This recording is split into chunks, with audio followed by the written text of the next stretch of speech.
Alrighty, welcome back, everyone. Let's get back to it. You are standing at the top of the world in this.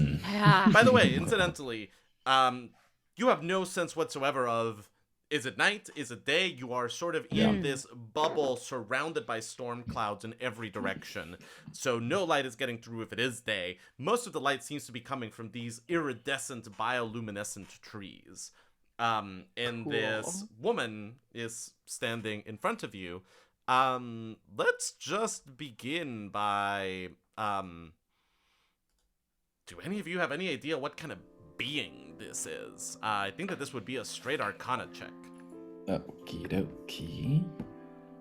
That is a 16 plus 3 for a 19. And I got a 17 plus 2 for a 19. Nice. I got a 3 plus nothing. Very magical. Helena, you have no idea. It's magic. No, I just got up by help. Yeah. You're tired.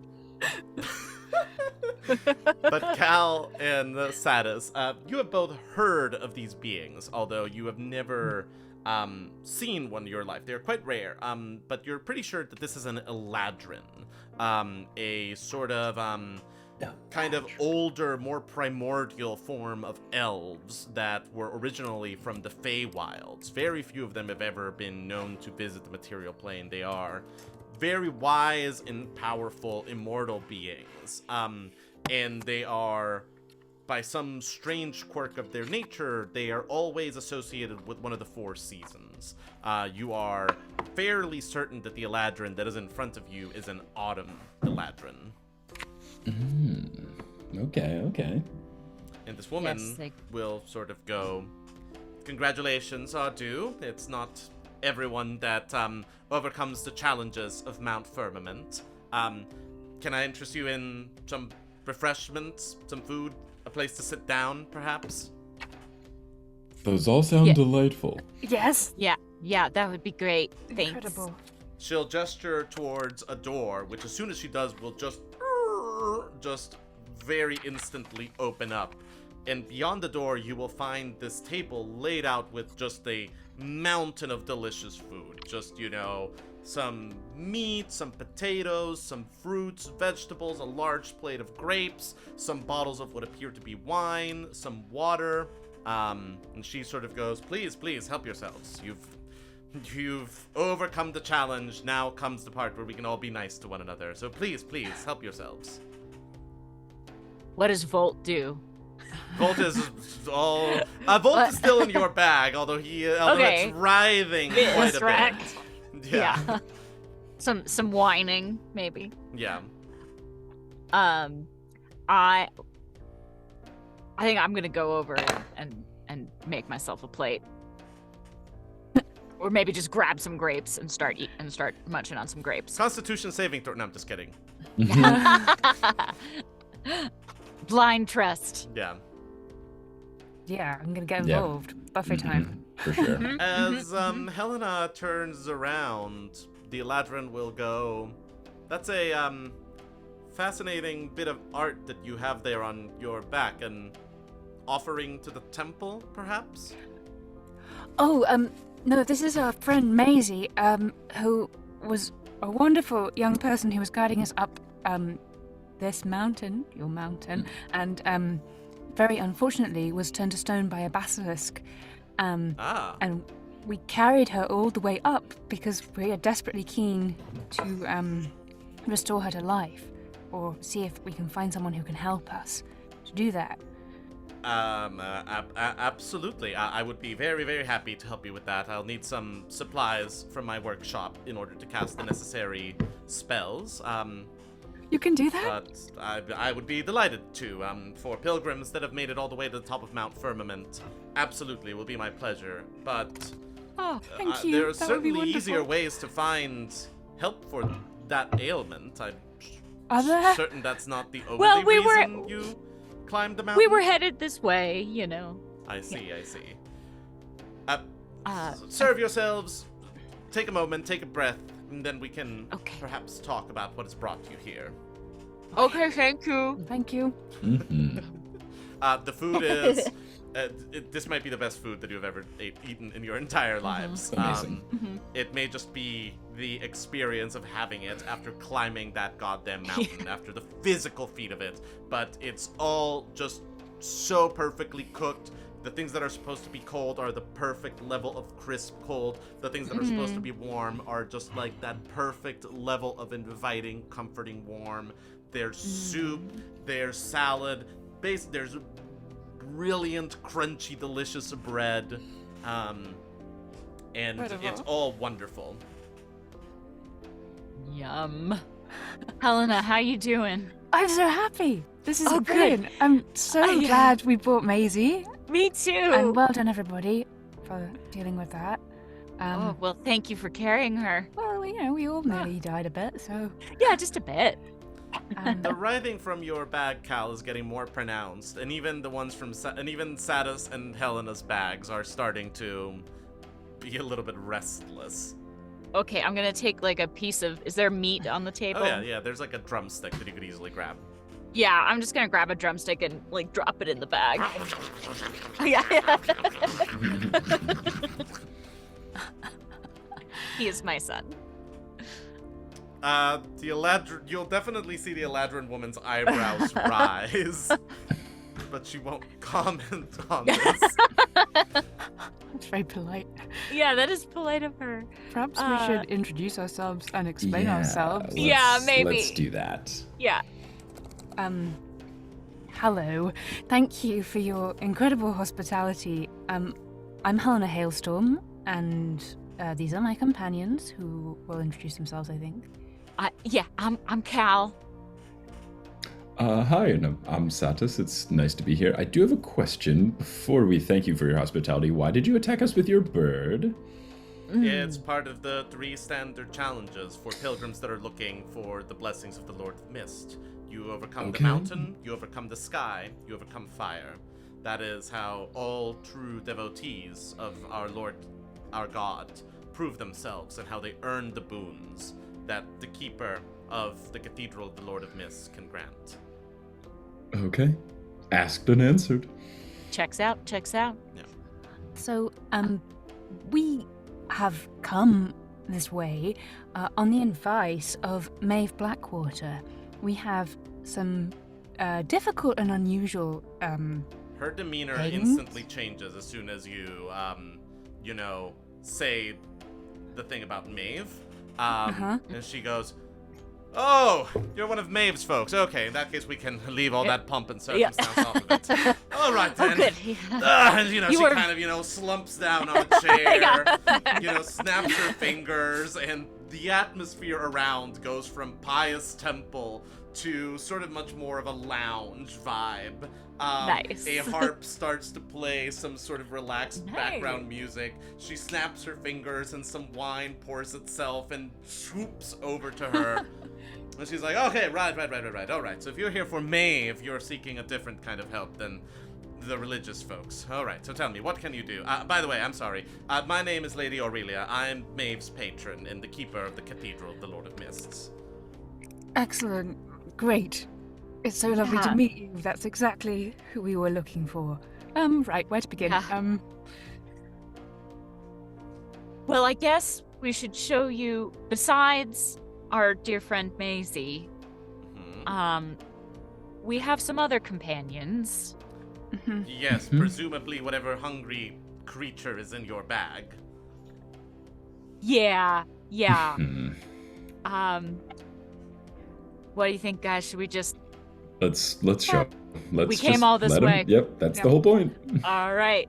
Volt.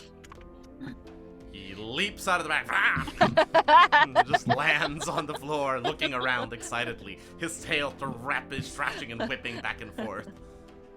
I think Satus more gently calls for Avanzada to leave the bag.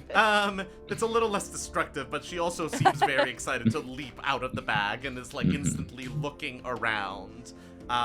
It's been a long day, very cooped up for them. And Blaze also let out. Blaze is sort of the only one that sort of slowly unfurls and kind of walks out in a more dainty way out of the three of them. She's a lady. She is a lady. But Aurelia will stare at them in absolute shock, her jaw hanging slack. And after a moment, she'll go, "Oh my dear lord. Okay, I'm so excited to see these creatures again, but if this is happening, a couple of things have been set in motion. Please tell me everything. Please, please." We do. Yeah, I think we do. Everything. Yeah, The clock and and how we got them. Yeah, Voidkeeper, yeah. Voidkeeper. She's a careful and very attentive listener. As she does, need a d6. As she listens, at a certain point, Blaze sniffs up to her, and after a moment, sort of goes up and curls up in her lap. Do you let this happen, Helena? Yeah, I guess. Okay. Yep. I mean, you could intervene and sort of tell Blaze to get away from her. Yeah, I think that's okay. I think she can fend for herself if she doesn't want a dragon on her lap. She largely seems to be not even noticing that it's happening. She is so paying attention to your story. And finally, after quite a bit of explanation, the story concludes. And just before we get her reaction, is there anything in the story that you leave out?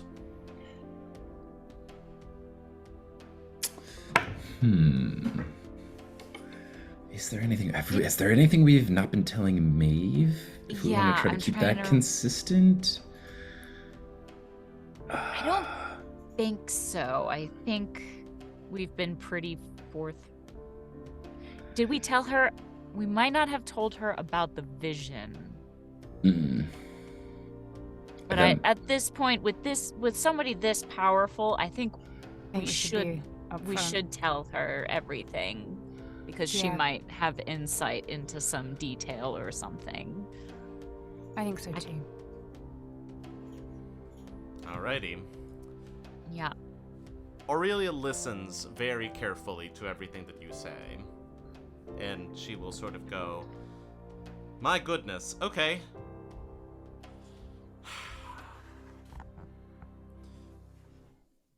Okay. Right, we're in a lot of trouble, but it could all still be solvable in the right set of circumstances.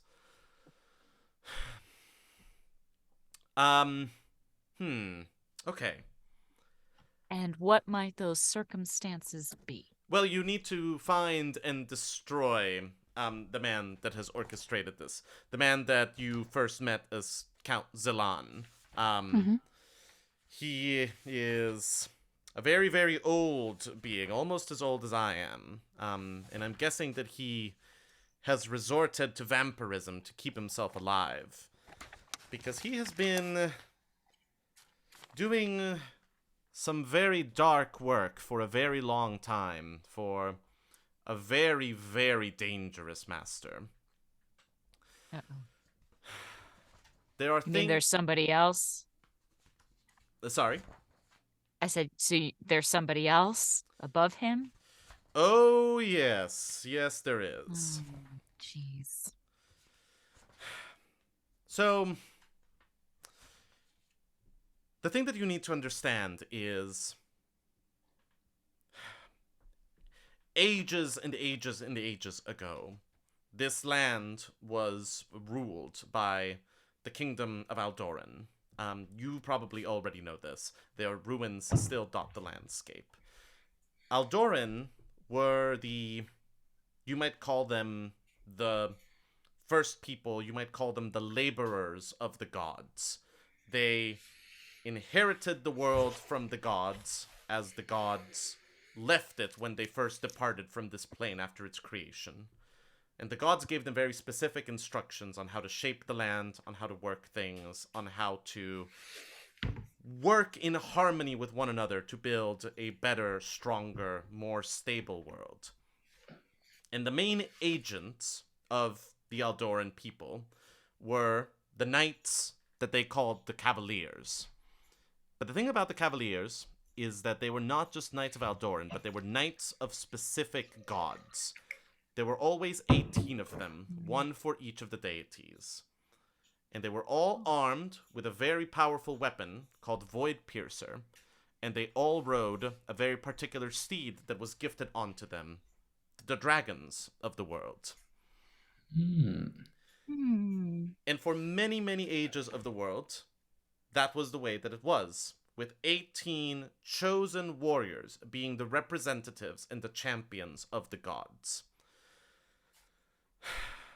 However, that all changed when a man who I guess is now going by the name of Count Zelan, at the time, a young prince of Aldoran who was rejected for service as a cavalier, made a pact with a different being.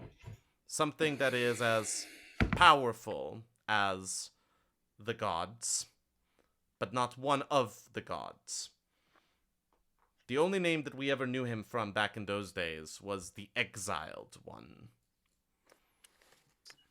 And it was the machinations of the Exiled One, carried out through his agent in this world, that led to the destruction, first of the dragons, then of the Cavaliers, and finally of Aldoran.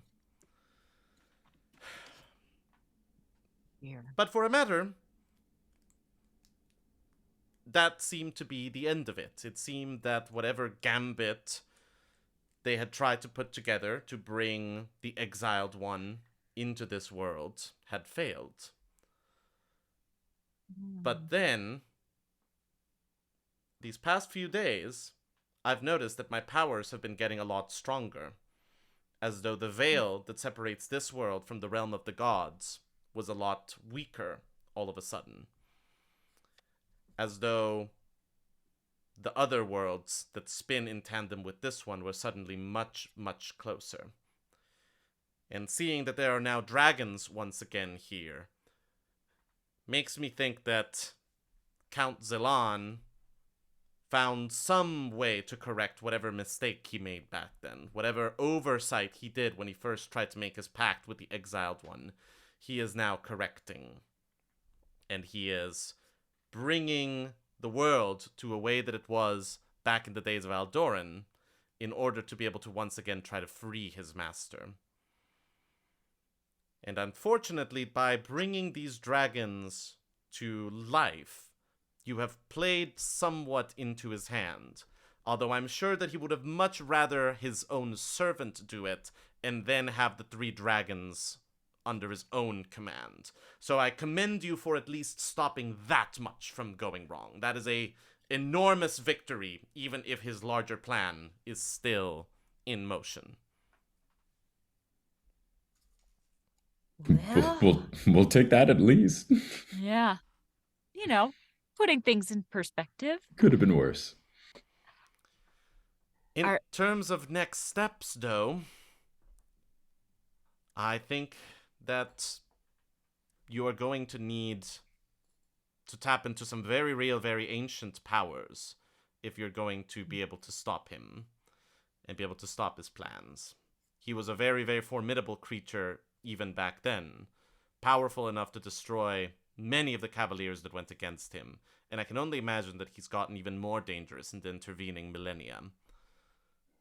So if I were you, I would complete your journey towards becoming the successors of that ancient order. There are, to my knowledge, 3 Void Piercers remaining upon this world. Very powerful weapons that in your hands, and along with your dragons, would make you the new Cavaliers. People that could stand up to whatever his evil plan is. Whoa. Okay. All right. So we're like the saviors of the world? If you Maybe. want to think about it that way, I think that a lot of us would appreciate the world being saved. Oh, And wow. look, you 3 have done some very impressive things. You've climbed Mount Firmament in a very short span of time. You have defeated vampires. You have brought dragons back into the world. These are no mean feats. But you should also be very careful. There's a reason why when Aldoran was gone, the gods did not seek a successor in their place. There was this idea of the world might be better, might be healthier if this level of firepower was removed from it. Even the most powerful mages of this world are not at the level of what the people of Aldoran could once do. So, I would... Unfortunately, things seem to be going back there, and before we get to that point, I think that it would behoove you to arm yourselves with the remaining weapons of that time. Do you have any idea how we find them? Unfortunately, I do. Oh. You talk to my 2 brothers and my asshole sister. Oh. Okay. Oh. Okay. Where do we find them? They are the only remaining people that I know of that time. And after the war was over, they took 3 of the Void Piercers into their possession for safekeeping. One of them is a representative of the Frostwalker, the god of winter, oblivion, and destruction. You will find him in the far north, in the lands of the Tel'Dorath, around the town of Gnarlsroot. Her name is Demetria. You will find another one. Sorry. That's your sister? That is my sister. You'll find one of my brothers in the southern lands of Bas Serenath, around the city of Seldoran. He represents the god of knowledge and history, the Maven. And that's my brother Apollo. And finally... I'm actually from there. Ah, fantastic. In that case, you may have an easier time finding him. And I would say that you should also then look for my other brother, Theros, who is a representative of the Night Star, and makes his home in the city of Starfall, in Amar. Oh. Okay. A Okay, problem, Cal? Miss Vance? No, it's fine. Haven't been back there in a while, but that's fine. One in the frozen north, one in the sands of summer, and one in the lands of spring. There you will find the 3 weapons that you need to fight this evil and stop it. And I would advise you to do it quite quickly. Yeah. Just a quick question. You said that originally there were 18 Cavaliers. Mm-hmm.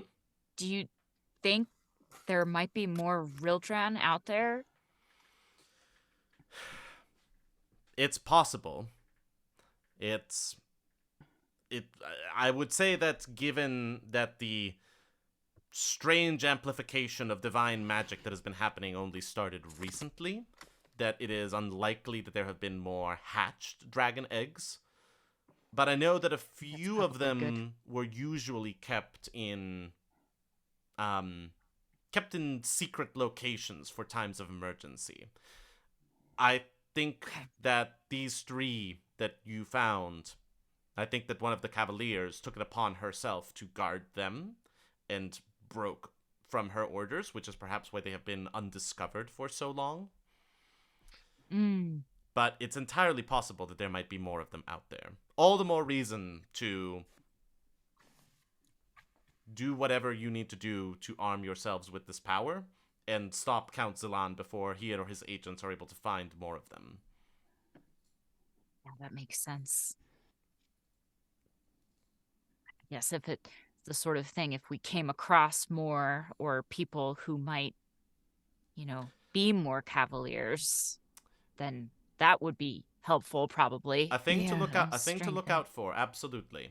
With that said, I only know of the locations of those 3 Void Piercers, and I know that most of them were destroyed following the Great War. So you should not pin your hopes on there being more of these around. Understood. Although there are absolutely many valuable and powerful people that will be able to help you along the way. And some, she glances over at the statue of Maisie, who, though they may come from humble origins, will prove invaluable in making sure that the journey is one that can be traveled.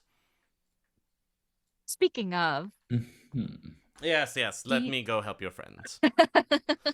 Wonderful. Thank you so And much. she rises we're very grateful. and sort of wafts out of the room. We're very Wow. grateful. All right, so it seems like we have our next steps. Our plan is set, basically. Yeah, figure out where to go first. Yeah.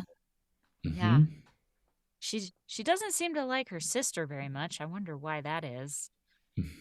I wonder if we save her for last.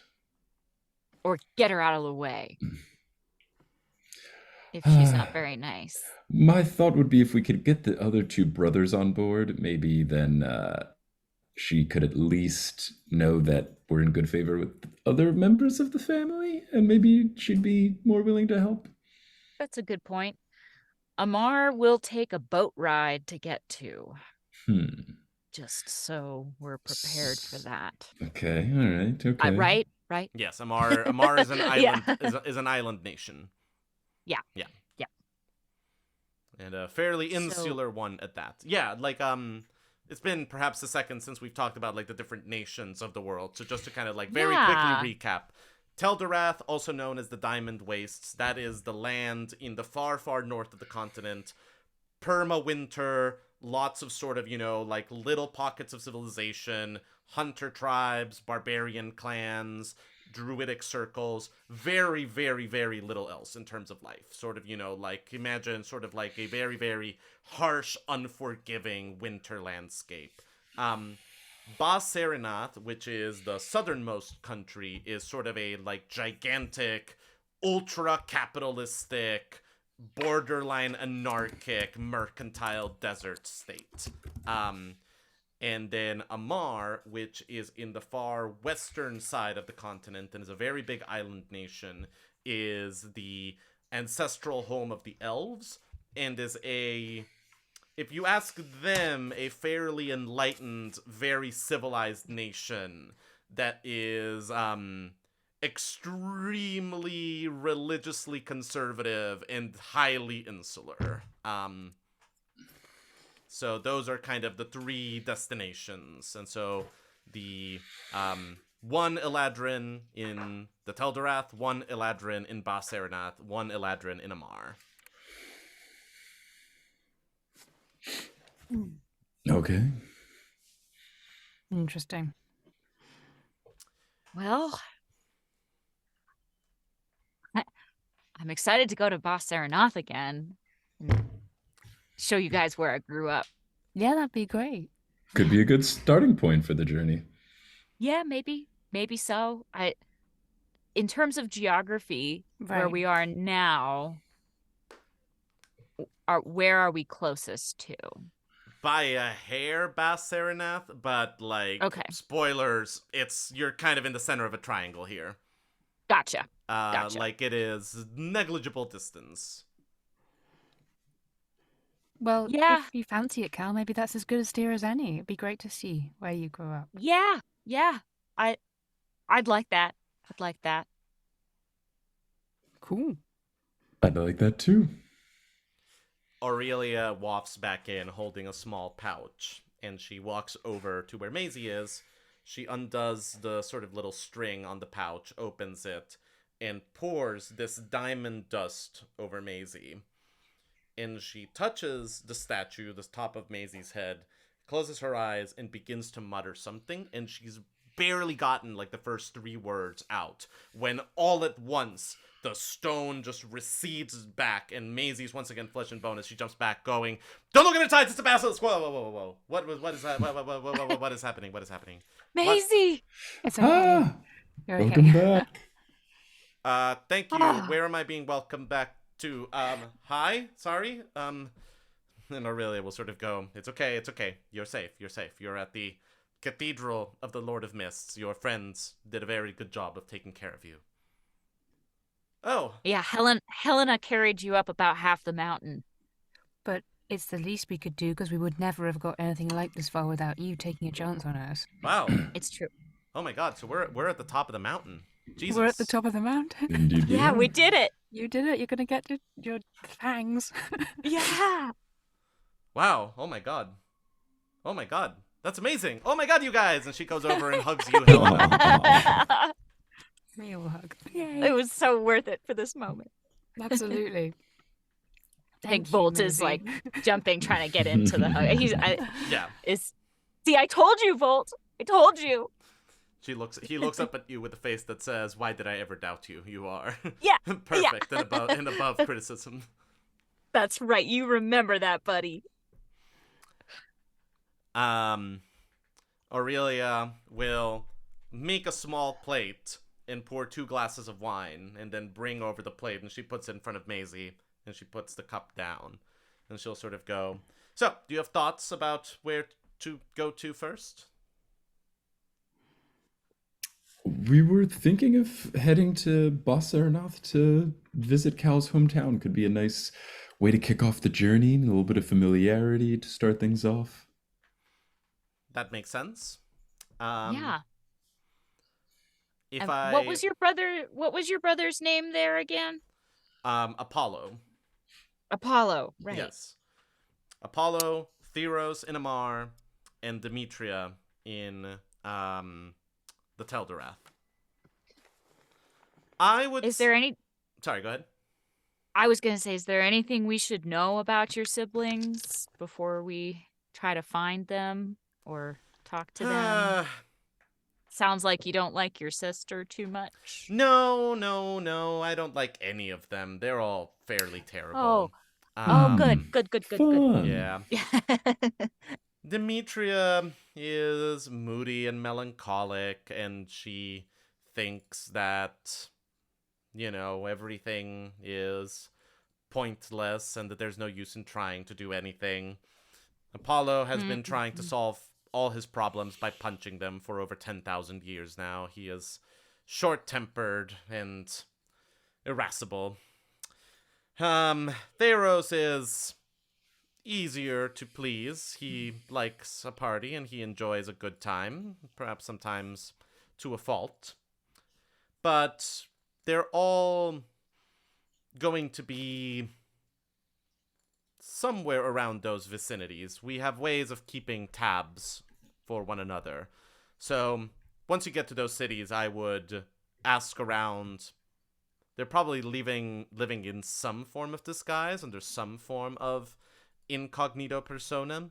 So I would perhaps ask around for monuments to their deities, important temples, landmarks, events that are happening. Look for anything that might lead you into the right setting for the deities. And my siblings should be keeping an eye on everything that is happening there. Sooner or later, you'll find them or they'll reveal themselves onto you.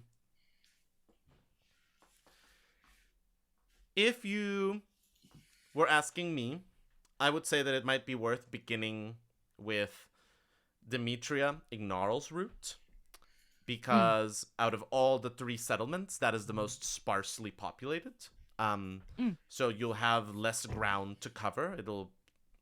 Any activity that she's doing will certainly stick out more up there than what my 2 brothers might be doing in... Selderon is gigantic. That is a town of tens of thousands of people. You could be there for weeks before seeing all that it has to be seen. But I would also recommend whichever you can find transportation to get to the quickest. I would recommend doing that, perhaps. Okay. Sounds good to us. Yes. I like the idea of getting Teldorath out of the way. Not that it will be a chore, but I've heard it's not very nice up there, and it might be nice to get that out of the way first. But as you said, it depends on where we can get the fastest transportation. Indeed. All right. Are there any other questions that I can answer for you? I would say that you should take the night to rest here. I think that's a good idea. And then come the morning, you can take the stairs and head back down. Oh, there are There's stairs. stairs? Yes, they are secret stairs, but we do need a way to quickly get up and down from here. We can't all just my scale goodness. a vertical wall face. Once you've done it once, you can just take the stairs. Okie dokie. Great. Good to We know. love you. I mean, Great. yeah. Yep. Mhm. I understand the whole trial thing. Wish Maeve had given us a little bit more information, but She has that's sworn to fine. extreme secrecy. If she broke any of that, I understand. if she broke the covenant that we have, her powers would disappear like that. And after Understood. the spot of problems that she had with the school, she doesn't have a lot of options for sources of arcane powers. Understandable. All right. Well, fair enough. Well, I'm looking forward to a nice leisurely stroll down some stairs tomorrow. Yeah, says Macy. That'll be nice. Yeah. Yeah. How you doing, Maisie? You feeling okay? Still a little bit in shock. Still a little like these days have been a lot. Climbing a mountain. There's dragons. Turned to stone. Now there's some big plan thing that I'm still kind of playing catch up on. This is a lot, but I think I'm okay. And Blaze will kind of come and affectionately nudge her in the arm, and the gnome will stroke her head. They like you. If there's nothing else we want to do, I think that we can just kind of say that you guys spend the night resting up there. Cool. Yeah, for sure. As you're yeah. doing that, in the course of the night, Aurelia will find you, Cal, and sort of go, Miss Vance, if I could have a word with you away from the others for a moment. Sure. Yeah. Come this way. Okay. And she will lead you out into one of the balconies. Right back. Oh, she would do this at a moment when When no one Helena was and around. Satus were not around you. Yeah. Okay, great. This would be like if you were on your way to the washroom to brush your teeth or something like that. Okay. Yeah. Yeah, okay. She'll lead you out into one of the balconies and we'll go, Miss Vance, you are a sorcerer, correct? Mm-hmm. Yeah. Mm-hmm. What is the source of your powers?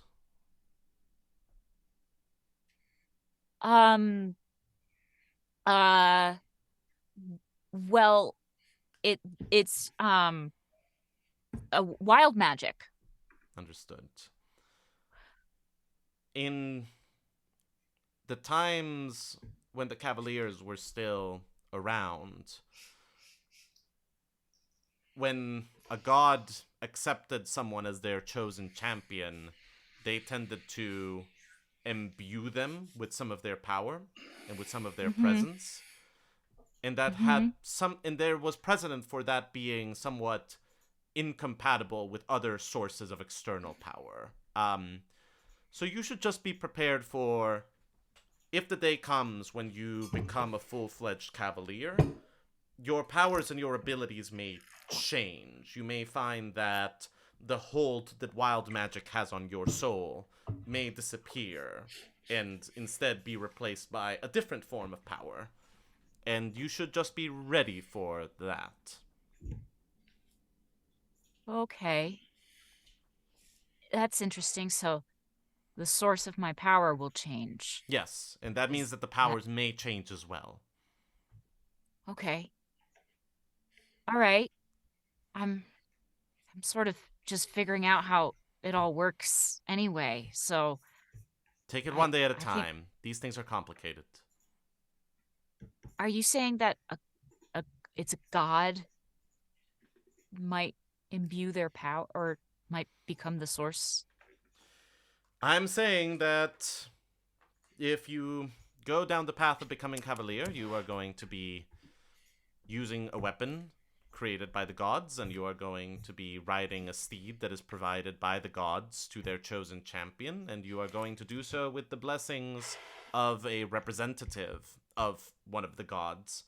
And at that point, there may be a conversation to be had about whether you are becoming a Cavalier in full, or simply performing the functions of one, but staying true to yourself and who you are. And I think that you may be slightly more affected by that than either one of your comrades. I understand. I think. In as much as any of this makes sense. But okay, thank you for the warning. My pleasure. I'll do what I can to prepare. Have a good night. You too. I'll go brush my teeth. The next morning, over breakfast, Maisie's like, "Man, I don't know about you guys, but I slept like a rock." You get it? Too soon, Maisie. Too soon, Oh, Maisie. please, That's a good Good to have you one. back, Maisie. I appreciate it. If I can laugh about it, you guys can laugh about it. It's okay. All right. But you weren't the one who had to see you get turned to stone. That was quite terrifying. I can imagine. Yeah. No, I'm sorry. And thanks again, Helena, for carrying me. No, really, thank you. We should get you back to your dad. This has been incredible. Yeah. Miss Aurelia, you mentioned something about stairs. And Aurelia will come this way. And she will lead you to a little spire structure in the opposite end of the cathedral from where you entered. And she will open a door, revealing a spiral staircase that just descends down into the bowels of the mountain. Wow. And she will go, "It will take a couple of hours, but this will lead you back down to the start of the climb." A couple hours is better than a couple days. We'll take it. Absolutely.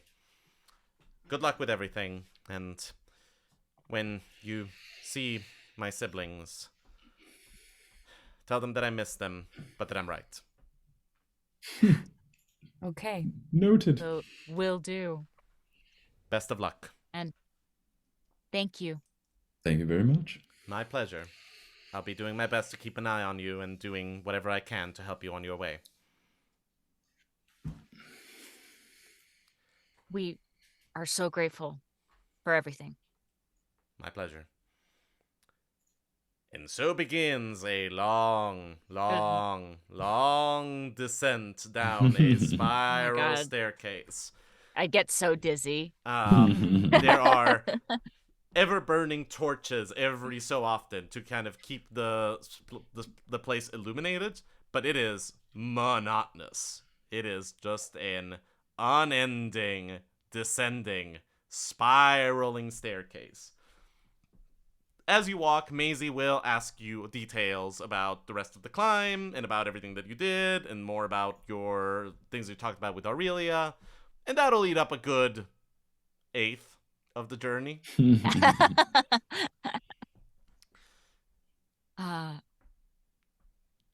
after do we let Go ahead. I was gonna say, do we let the dragons like walk down on their own, or are they still in our packs? That's up to you. I think I let Volt walk down a little bit on his own. Yeah, I think try to let him stretch your legs a little bit. They've Yeah, been since cramped up for a little while. Yeah, because nobody can see us Yeah. here, right? Yeah. Those dragons up. Yeah. Volt and Blaze Uh-oh. advance very they seem pretty happy to like walk. After like half an hour, Avanzada's starting to look at you like, yeah, okay, can you carry me again? Because this is boring.